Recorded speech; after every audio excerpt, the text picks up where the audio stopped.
Psychologist expert naman mga kabrigada, abay suportado raw ang anti-teenage pregnancy bill.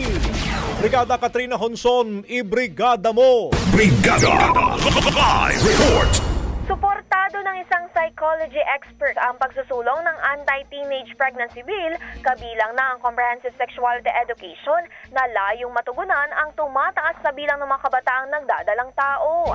Sa panayam ng Brigada News FM Manila kay Southern Philippines Methodist College Psychologist President Professor Framer Melia, sinabi nitong mahalaga na maunawaan ng kabataan ng mga tsorya ukol dito, kaya't dapat silang turuan ng maigi. Ako naniniwala na kahit bata pa, no? Lalong-lalo na kung gagamitan natin ng theory ni Sigmund Freud, no? Yung kanyang psychosexual theory, sabi niya merong different stages ang mga kabataan. No? So, oral stage, anal stage, genital stage, then merong latency, tas eto na yung talagang alam nila. Naniniwala rin si Melia na ang edukasyong ito ay hindi lang tungkol sa sexual na aktibidad, kundi pati na rin sa tamang kalinisan at pangangalaga sa sarili. Dagdag pa niya, makakatulong ito upang maiwasan ng sexual abuse at teenage pregnancy sa bansa.